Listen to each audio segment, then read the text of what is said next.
Denver, American 10,006, 16,000. We got descent via the Nix. We have Juliet. American 10,006, Denver approach, Echo turn to find the Arnett Zulu 16 right approach. All right, Arnett Zulu 16 right. Yeah, I can't read my writing. Echo, we have that from American 10,006. American 10,006, just 1006, just to verify, not an emergency, still correct. At this point in the flight, everything still seems under control, at least on the surface. The crew checks in with Denver approach, confirming they have the latest weather information, Juliet. But then something small, yet concerning, slips into the conversation. The air traffic controller does something out of the ordinary. He asks the crew to confirm whether this is still a non-emergency situation. That's not a question ATC throws around lightly. It telegraphs that something about the flight, perhaps its speed or descent profile, raised a red flag. Then comes the first sign of trouble. We just have a high engine vibration, so we are cruising slower than normal for American 10,006. Okay, and the Arnett Zulu approach will get you in the quickest and keep you close to the airport and what you want. Yep, we are planning for that for American 10,006. During this exchange, the pilot states that they have a high engine vibration, which is often the first indicator of something much worse brewing inside the engine. The crew doesn't seem overly alarmed and aren't declaring an emergency, but ATC doesn't let this slide.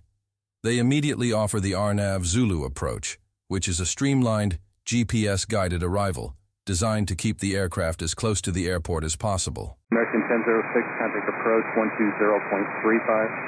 2035 for American 1006.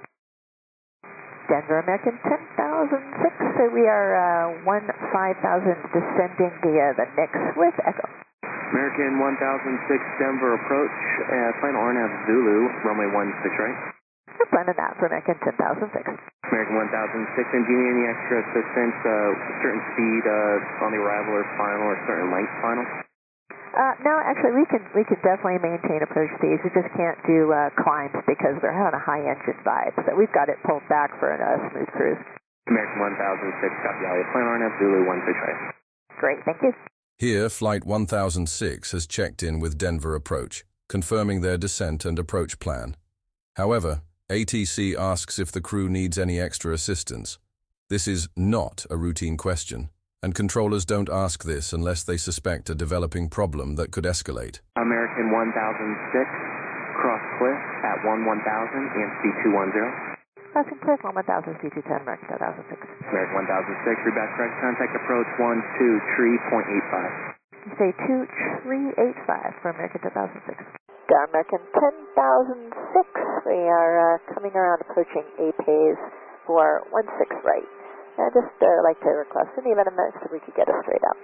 American 1006, what was your request? Miss to get us straight out. American 1006, that's approved as requested. Thank you. This is a crucial turning point. In high-stress situations, pilots' voices can become rushed, clipped, or even shaky. Whether it's a radio issue or the crew's focus shifting to something urgent in the cockpit, this is the moment where things begin to feel different. And when the crew is asking for things they hadn't planned for, as they have here, it is apparent that the situation has gone from unusual to concerning. And American 1006, running 16 right, clear to land, 104010. Clear to land, 16 right, American 10,006. American 1006, left turn Delta 5, and do you require any assistance? American 1006, I'm ground taxi Golf, and Charlie Sierra, behind Kilo. Golf, Charlie Sierra, American 1006, behind who? Kilo, I'm 145 on Golf. Behind Q-Line, American 1006.